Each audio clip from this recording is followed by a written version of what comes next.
Muy bien, jóvenes, iniciamos con el tema programado para este día, donde estamos dándole continuidad a la temática de lo que son las anualidades, pero ahora vamos a ver una modalidad diferente, un tipo distinto de anualidad, considerando que esta se incorpora, esta se incluye en los temas que ya hemos visto anteriormente, ¿verdad? En lo que va del cómputo 3, hemos estado trabajando con las anualidades ordinarias ordinarias o vencidas, como se suele conocer. Después estuvimos viendo el apartado de las anualidades anticipadas, que se caracterizaban porque sus pagos se realizaban al principio de cada periodo, y estuvimos hablando de las valoraciones, ¿verdad? De cuáles arreglos podían hacerse en cuanto al tipo de fórmula a utilizar, ya sea la que daba directamente el autor, o bien podíamos manejar el hecho de utilizar la fórmula de anualidad ordinaria y únicamente agregar el factor, ¿verdad? Ya sea para acumular un periodo más de interés o descontar un periodo más de interés. Ahora vamos a ver otra modalidad de anualidades caracterizada por una particularidad, es decir, un elemento que la hace diferente a otro tipo de anualidad que hemos visto, y eso nos implica tener que tener cierto cuidado, cierta atención a la hora de hacer sus cálculos. Y en este caso hablamos de las anualidades diferidas. Una anualidad diferida surge o nace partiendo del criterio de clasificación en cuanto al momento en el que se inician los pagos y abonos.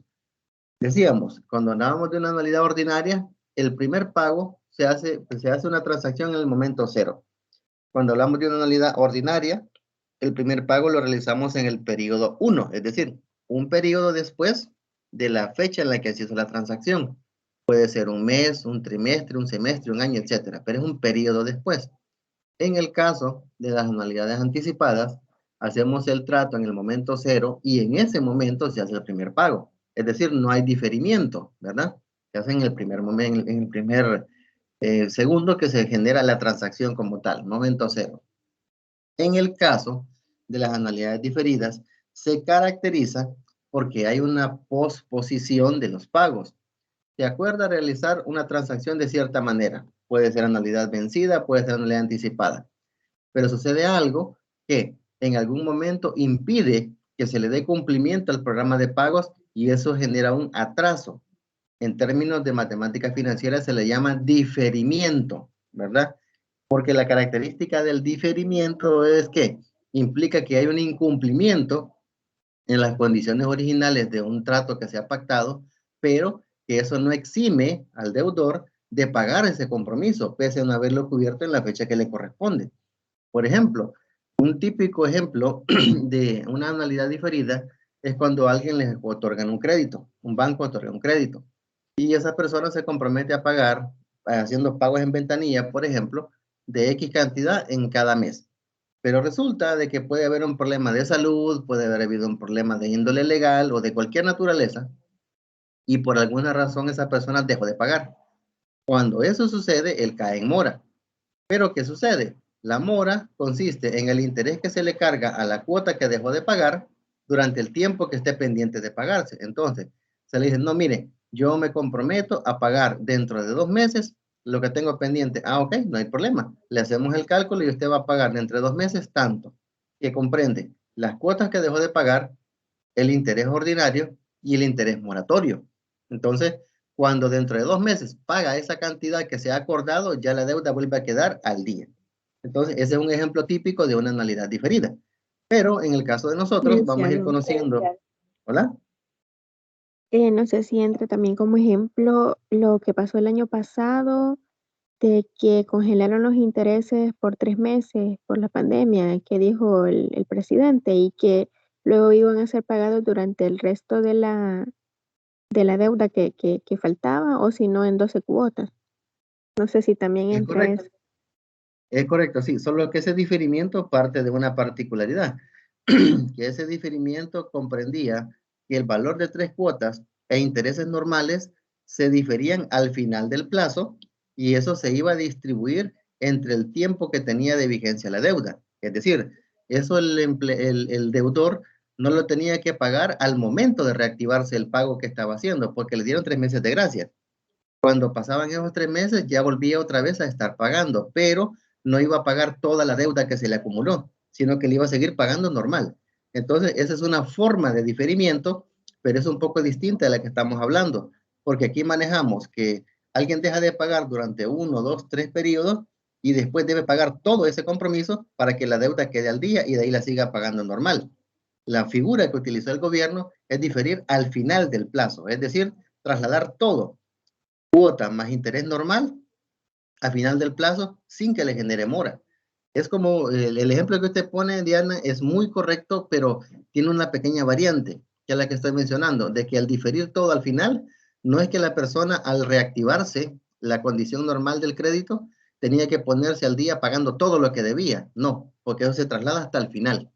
Por eso hay veces, si alguien tiene esa curiosidad y revisa sus estados de cuenta, se percatará que, por ejemplo, una deuda que era para 5 años, ahora dura 5 años, 6 meses, porque en 6 meses se le diluyeron las cuotas y intereses que dejó de pagar en esos 3 meses de gracia. No sé si me doy a entender. Sí, sí, sí, Lidia, sí, es correcto. Ok, perfecto, muy bien, muchas gracias, excelente, excelente. Entonces, ya una vez poniendo el contexto de a qué nos referimos con una anualidad diferida, vamos a ver unos pequeños ejemplos. Siempre igual recordando que tenemos que identificar todas las variables involucradas, ¿verdad? Monto, valor actual, renta, interés, plazo. Entonces, vamos con el primero. El monto de una anualidad diferida. ¿Cuál es el monto de una renta semestral de $600 durante 7 años? Si el primer pago semestral se realiza dentro de 3 y el interés es del 19% semestral. El pago aquí se está posponiendo por 5 periodos, es decir, durante el momento cero hacemos la transacción, pero en el quinto periodo, que en este caso sería semestre, porque estamos hablando de que son pagos semestrales y hablamos de un diferimiento de 3 años, estaríamos generando el primer pago. Entonces estamos difiriendo el pago durante 5 periodos. Para ello, nos indica la teoría que el monto lo podemos calcular como el de una anualidad vencida. Y en este caso, la posposición ya no tiene efecto sobre el comportamiento de la anualidad. ¿Por qué?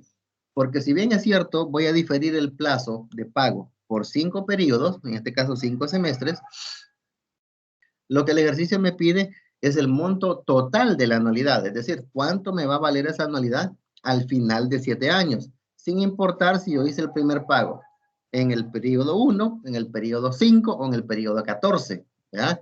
Entonces, el elemento de manejar una anualidad diferida en términos de cálculo del monto no tiene ninguna variante o modificativa en cuanto a su cálculo. Por lo tanto, la consideración si la anualidad es diferida o inmediata carece de interés cuando se requiere determinar el monto. Y aquí pueden ver ustedes. El monto lo vamos a calcular en función de la renta, que son los 600, más el interés elevado al periodo total de la anualidad, que son 7 años. Y como son 7 años por semestres, 7 por 2 sería 14, ¿verdad? Porque como lo que nos pide es el monto, o sea, hasta el final, suponiendo que iniciemos acá, el momento 0, acá el momento 14, y nos dice la teoría que se pospone por 5 periodos, estaría cayendo el primer pago como por acá. Pero ¿qué nos pide? El valor de la anualidad en este momento. Entonces, es indiferente si el primer pago se hace acá, acá, a mitad o al final. La clave es cuánto vale la anualidad al final de los 14 semestres. Por lo tanto, tiramos el valor hasta el final del plazo, que es lo que ya sabemos hacer, vea, una anualidad ordinaria. 32.904.54. Como se puede ver, en el caso de las anualidades diferidas, lo que se hace es encontrar el valor actual o monto de la anualidad vencida e inmediata correspondiente, y luego se traslada tantos periodos hacia atrás como sea necesario. Esto es, en otras palabras, plantear correctamente una ecuación de equivalencia. Ya elementos que conocemos. Vamos a un ejemplo un poquito más ya aplicado, un poquito más elaborado, siempre buscando monto. Este es un ejemplo que el docente autor de contenidos generó en función de un ejemplo que está en Díaz Mata. El 12 de enero, una persona acuerda pagar una deuda mediante 8 pagos mensuales de 3.500, el primero de los cuales lo debe efectuar el 12 de julio del mismo año. Si después de realizar el quinto pago deja de hacer 2 pagos, ¿qué monto único deberá entregar al vencer el último pago pactado originalmente para saldar completamente la deuda? Si el interés es del 21.60 con capitalización mensual. Aquí nos apoyamos de una línea de tiempo. pueden ver ustedes que tenemos dos elementos o dos situaciones. La primera es lo pactado y la otra es lo sucedido. ¿Qué es lo pactado? El 12 de enero, una persona acuerda pagar una deuda mediante 8 pagos. El primero de los cuales lo va a hacer el 12 de julio, es decir, 6 meses después, perdón. De aquí de enero a julio, aquí hay 6 meses de diferimiento, ¿verdad? 12 de enero, 12 de julio. Entonces, si después de realizar el quinto pago, ¿verdad? Deja de hacer 2, ¿qué monto único debe entregar? Lo original era, yo asumí mi deuda el 12 de enero, hice el primer pago el 12 de julio y de ahí va a correr con 12 pagos similares, 8 pagos, perdón, similares, los 12 de cada mes. Entonces, esto es lo que yo pacté. Pero lo que sucedió fue esto. Yo cabal, generé un compromiso el 12 de enero, lo empecé a pagar el 12 de julio, pero el 12 de noviembre, cuando hice el quinto pago, dejé de pagar. Y me quedaron pendientes 2 cuotas. Entonces me preguntan, ¿qué monto único debo entregar al vencer el último pago? Es decir, ¿cuánto debo pagar aquí? Y este pago ya no es una anualidad, porque como aquí extingo la deuda, este es un pago único que debo hacer. Ya no debo diferirlo en anualidades, sino que es un pago único, considerando el interés que se ha acordado. Entonces, lo primero, recordando, ¿verdad? Como es capitalización mensual, el interés lo divide entre 12. Obtengo lo que voy a aplicar mensualmente. El monto de la deuda al 12 de febrero sería el monto igual a los 3.500 de renta, factor de 1 más el interés, multiplicado por 8, que son los 8 pagos originales. Estos 8 pagos que están aquí. 1, 2, 3, 4, 5, 6, 7, 8. 8 pagos. Y el resto de la fórmula.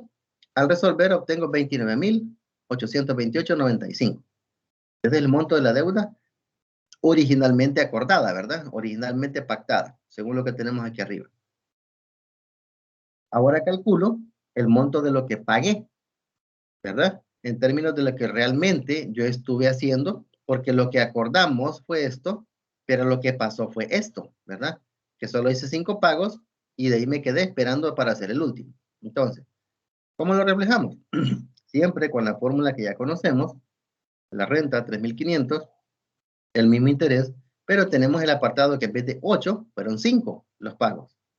1, 2, 3, 4, 5. 5 pagos que efectué. ¿Aquí? Eso me va a dar un valor, ¿verdad? Pero ese valor yo lo debo llevar desde este punto hasta acá, hasta el final del plazo. Es decir, ¿cuánto es lo que yo debería haber pagado realmente después de estas 5 cuotas? ¿Cuánto me falta para llegar hasta aquí? Es lo que calcula acá.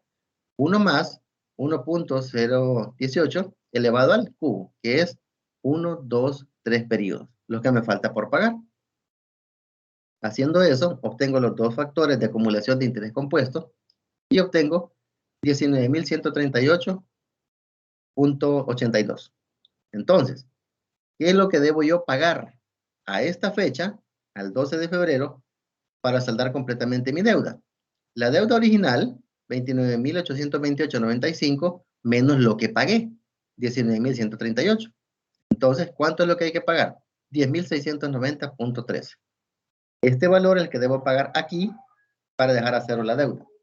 Es lo que les mencionaba, que el ejemplo que muy acertadamente comentaba Diana, tiene la particularidad de que ese pago se va a realizar después del plazo en el que estaba acordado originalmente el compromiso.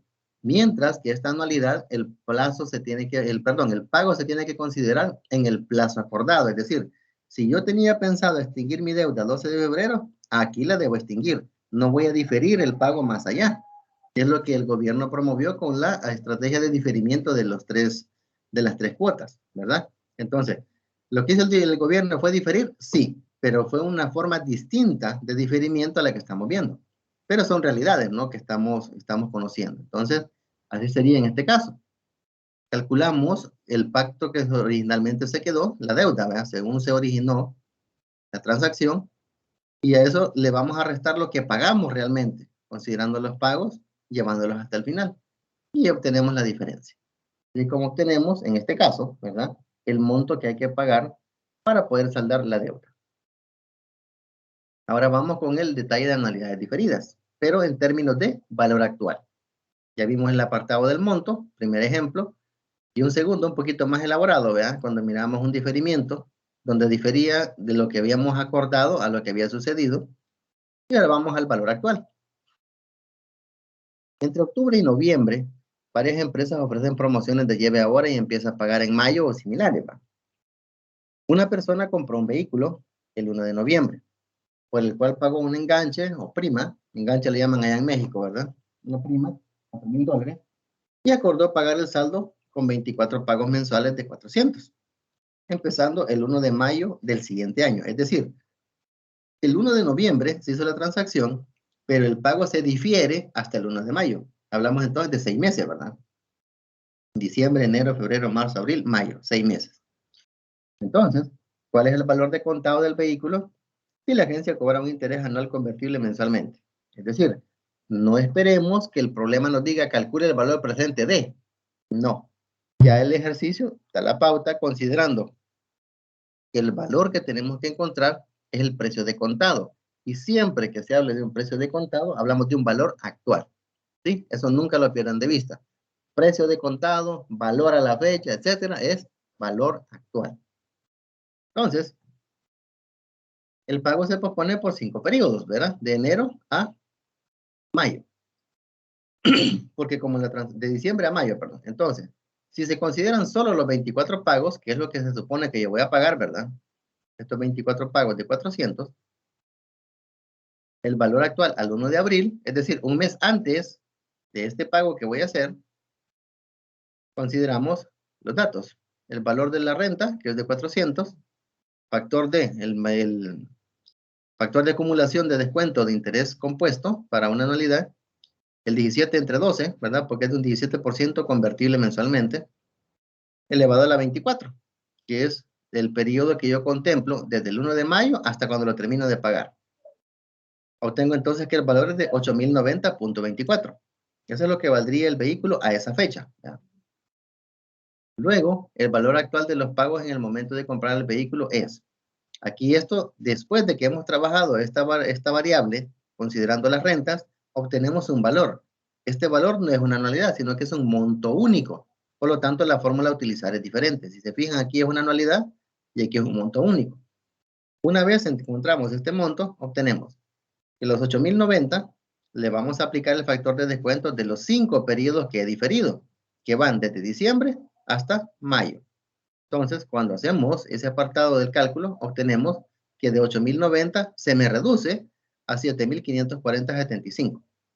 Eso es lo que supuestamente vale al momento de la transacción. Entonces, el precio de contado, ¿cuál es?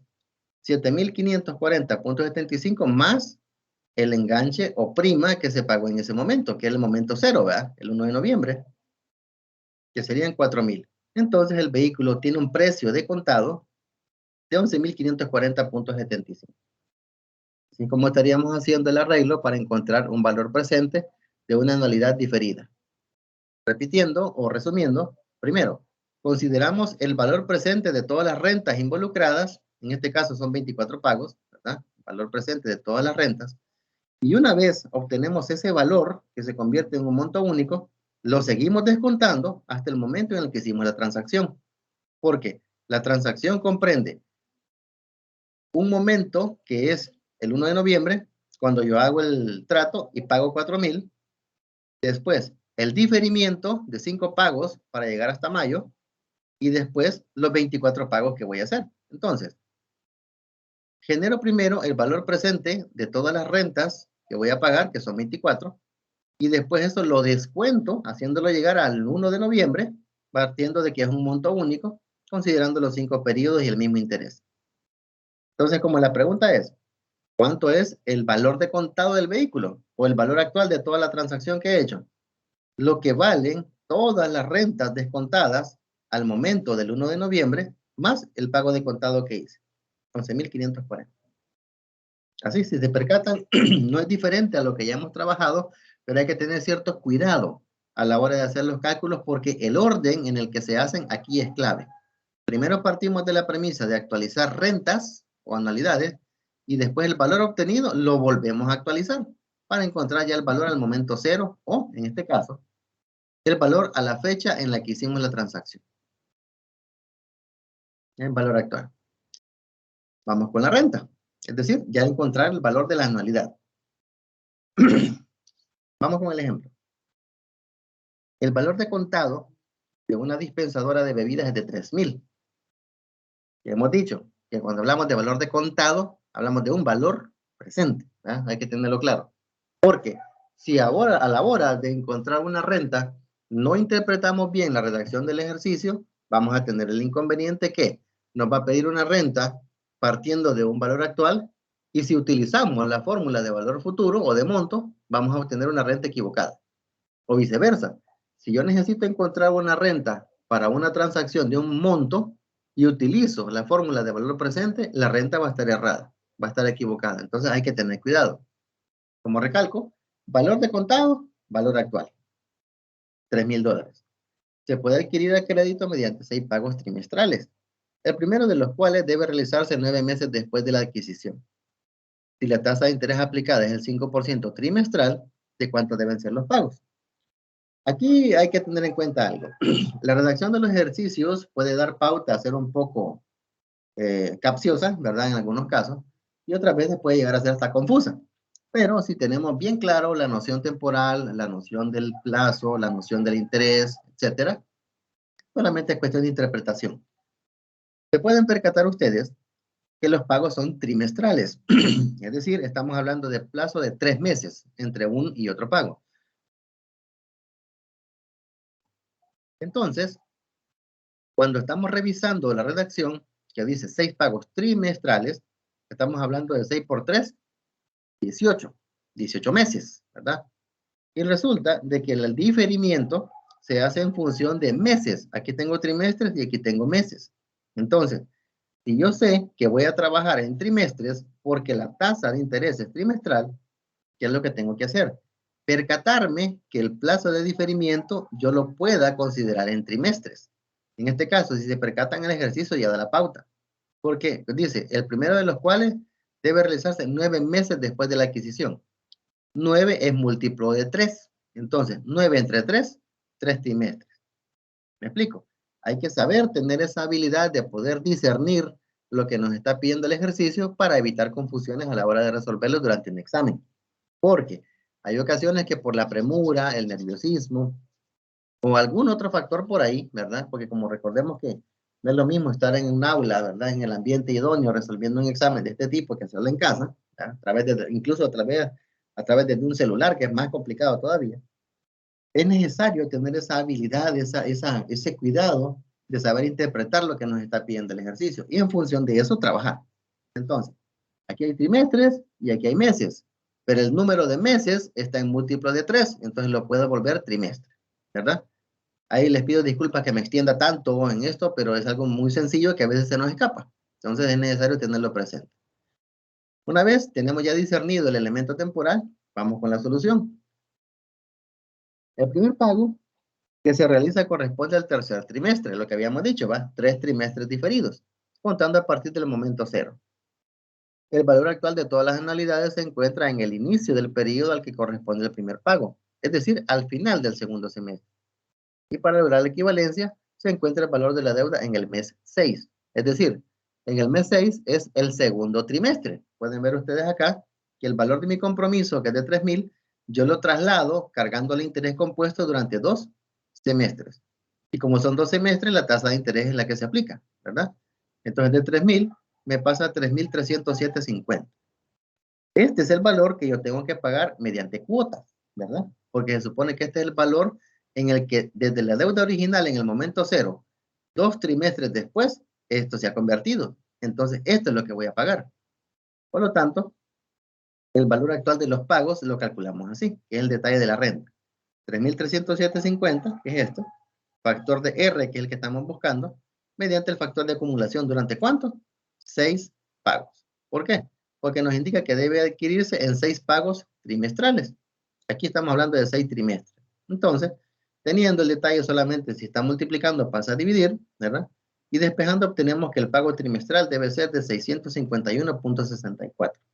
Con este valor de renta, cumplimos el detalle de que esta equivalencia sea cierta, de que este factor de acá multiplicado por 651.64 sea igual a 3,307.50. Así. Como les digo, aquí lo bonito o lo interesante de este ejercicio es esto. El apartado temporal, trimestre, mensual, etcétera, para que no vaya a haber confusión a la hora de que estemos revisando. Esto en el apartado de lo que es la renta o la anualidad. Ahora vamos al plazo, que es la otra variable a buscar. De eso nos queda pendiente el interés. El ejemplo dice, Glenda R. contrae una deuda hoy por 10,075, que debe pagar mediante un abono de 3,000 dentro de 3 meses y después tantos pagos mensuales de 725 como sean necesarios hasta saldar el total, comenzando dentro de 6 meses. Si el interés al que se contrató el préstamo es de 37,68 capitalizable mensualmente, ¿cuántos pagos mensuales debe hacer? Lo primero, encontrar el interés que contiene la transacción. Y segundo, aquí el autor se apoya con una línea de tiempo, ¿verdad? Hoy hacemos este compromiso, ¿sí? Hoy, este día, adquirir 10,075. Según la redacción del ejemplo, dentro de 3 meses va a pagar 3,000. 1, 2, 3. Aquí va a pagar estos 3,000. Y desde el momento cero, 6 meses después va a empezar a pagar los 725, que sería 1, 2, 3, 4, 5, 6. Aquí empiezan a correr las anualidades, ¿verdad? Pueden ver ustedes que la línea de tiempo es sumamente útil cuando estamos haciendo estos planteamientos porque les permite discernir en el horizonte temporal cómo se comportan los valores. Este es un monto único. Este no es un pago anual, no es una anualidad, es un monto único. Estas sí son anualidades. Entonces, es conveniente, o sea, es una sugerencia que se les comparte.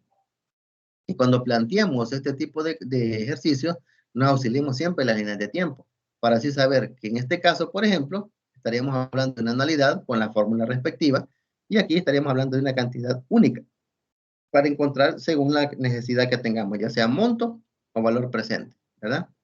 Entonces, el valor de la deuda en el momento de hacer el pago de 3,000 es decir, esta deuda la llevo al momento en el que hago el primer pago de 3,000. 10,075, factor de acumulación de interés compuesto, elevado al cubo. 1, 2, 3. Los 3 periodos que tengo acá. Menos los 3,000, que es el pago que estoy haciendo, ¿verdad?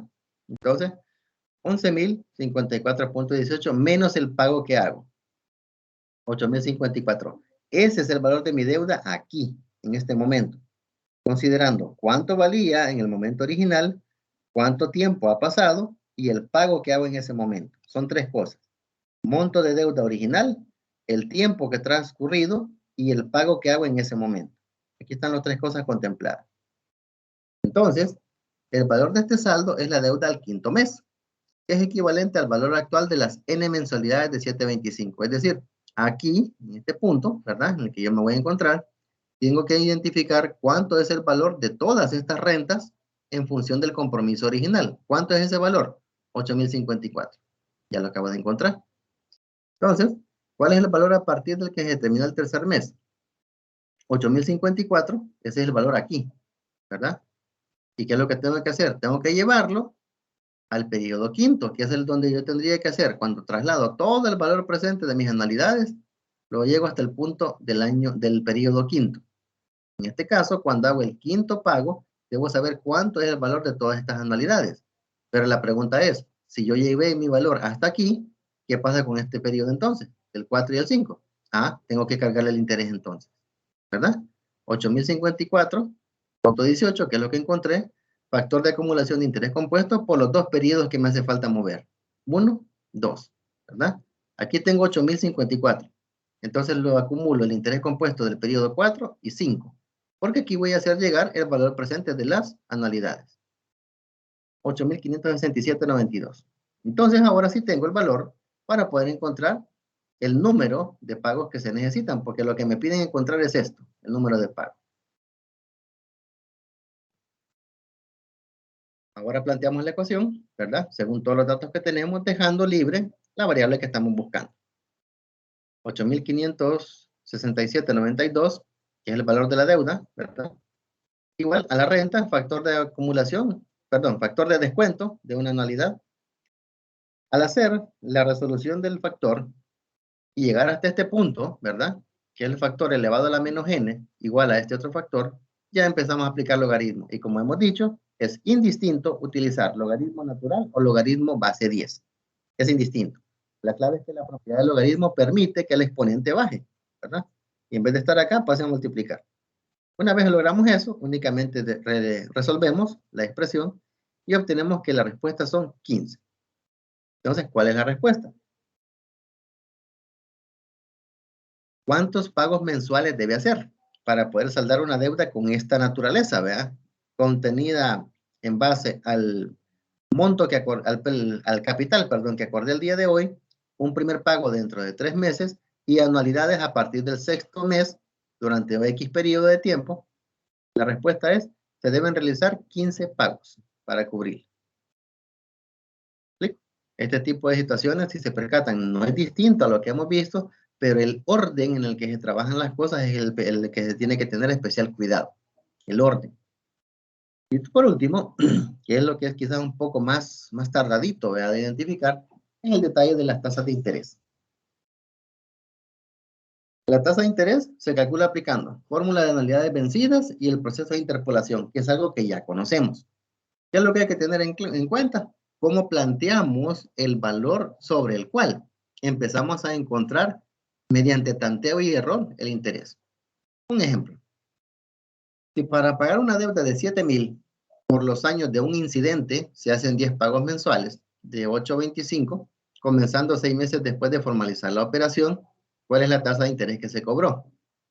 Si se percatan, la única diferencia entre este planteamiento y otros que ya hemos visto para encontrar la tasa de interés es que aquí se comienza 6 meses después. Es decir, sucede el evento o siniestro, transacción, como le quieran llamar, y el primer pago o el primer reconocimiento de una cantidad económica no sucede inmediatamente después, sino que sucede diferido un plazo, en este caso 6 meses.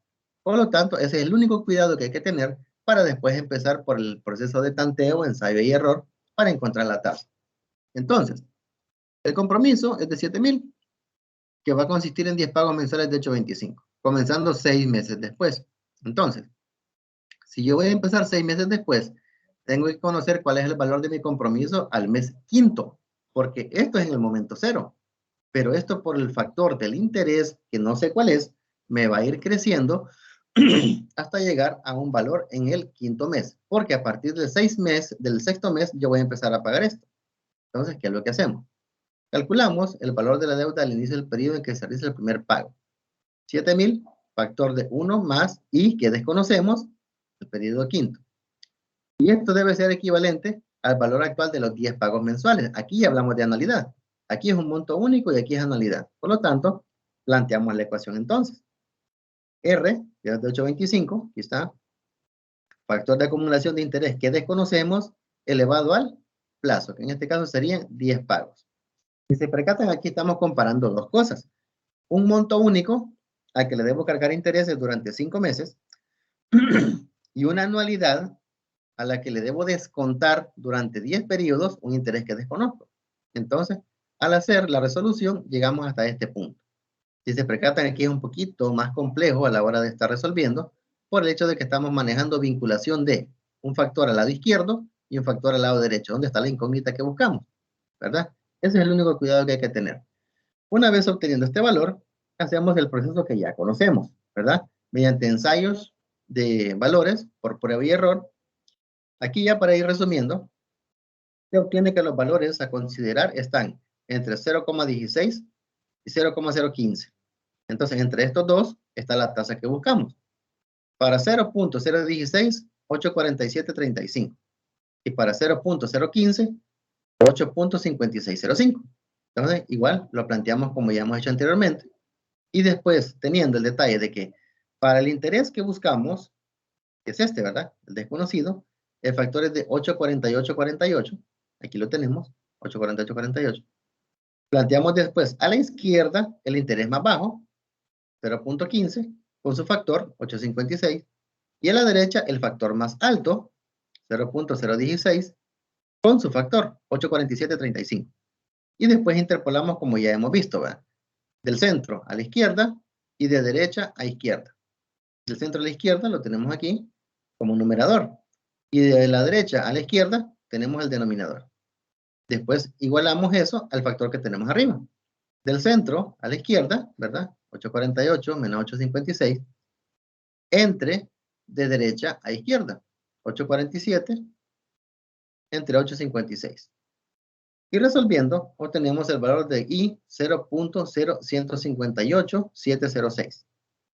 Entonces, la tasa de interés es de 1.587% mensual. O este valor por 12, que es 19.0447, convertible mensualmente. Es decir, esto es un proceso que ya conocemos, que en alguna medida ya lo manejamos, esperaría yo, porque se ha estado realizando prácticas, resolviendo ejercicios, etcétera. Lo único que hay que tener cuidado es aquí, cuando estamos haciendo este planteamiento, porque normalmente en todos los ejemplos que hemos visto, aquí tenemos una cantidad en dólares, pero aquí tenemos una cantidad multiplicada por un factor de acumulación. Y a la derecha también tenemos un factor, pero en términos de anualidad. Entonces, el despeje de esto debe ser un poquito más cuidadoso, ¿verdad? Que al pasar esto para acá, hacia abajo, se maneja que está, en vez de estar multiplicando, pasa a dividir, pero al hacer el arreglo, obtendríamos que I, que es el interés, lo pasa a multiplicar. Eso sería todo, pero tenemos que tener ese cuidado. Porque si planteamos mal este elemento, aunque aquí tengamos un dato correcto, nos va a dar un factor errado, que es esto. Entonces, ese es el cuidado que hay que tener. Y lo recalco porque en la anualidad diferida, esa es la particularidad, que suelen existir factores de acumulación desconocidos en el lado izquierdo y en el lado derecho de la expresión. En anualidad ordinaria o anticipada, casi siempre el factor de incógnita está en la derecha, que es donde está la anualidad, no en el factor del monto. Entonces, hay que tener ese cuidado, ¿verdad? Y lo recalco por eso.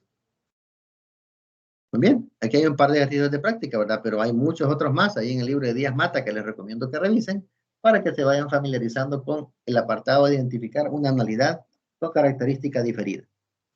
Les comparto 3 videotutoriales que tienen que ver con lo mismo, ¿verdad? Rentas diferidas, anualidades diferidas y cálculo de una anualidad diferida. La actividad de la semana comprende que después de haber dado lectura a los contenidos de esta semana, ingrese la actividad 15 y en el organizados en grupos de equipo conformados, que ya saben ustedes que es por afinidad, como ya han trabajado antes, deben realizar lo indicado en el archivo de evaluación de la semana. Es importante que utilicen el foro como vía de comunicación del equipo para aportar ideas y adjuntar oradores, porque el criterio de trabajo colaborativo se aplica según evidencia en el foro, es decir, necesitan tener participación en el foro para que se considere válida su participación. Y al final, un integrante hace entrega del equipo oficial, ¿verdad? Por medio de un comentario, en el foro. La fecha límite de participación será este domingo a las 11:55 según programación original, pero sabemos que tenemos hasta el día martes de la próxima semana. Y esta actividad no tiene ponderación en el cómputo 3. Las dos referencias que tenemos, ¿verdad? Nuestros confiables Díaz Mata y Villalobos, ¿verdad? Para que puedan también ser revisadas. ¿Dudas o inquietudes, compañeros? Queda abierto el espacio para que las puedan hacer.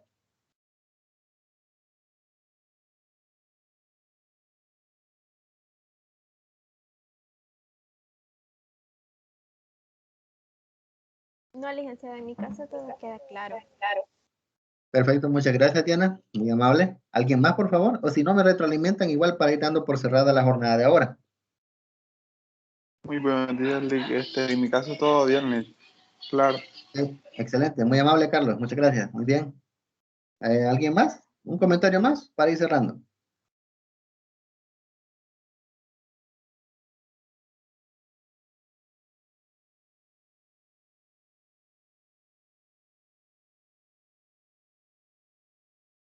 Solo una consultita. Esta actividad no tiene ponderación, ¿verdad, licenciado?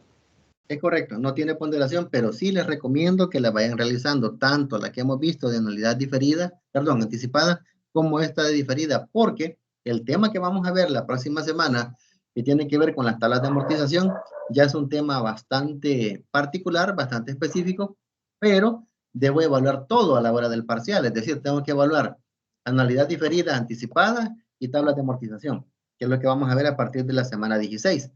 Les hago el comentario porque aunque no tenga ponderación, les recomiendo que lo hagan, que revisen, que realicen las guías, porque eso va a entrar en el parcial, ¿verdad?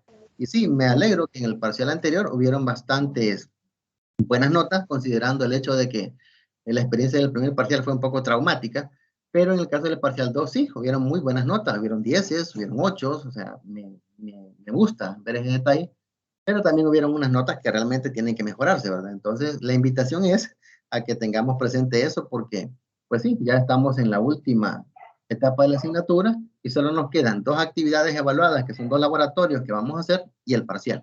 Entonces, eso sería nada más ahí. No sé si queda clara la inquietud, Diana. Sí, sí queda claro, Lick, gracias. Ok, perfecto. Muy bien. ¿Algún comentario más?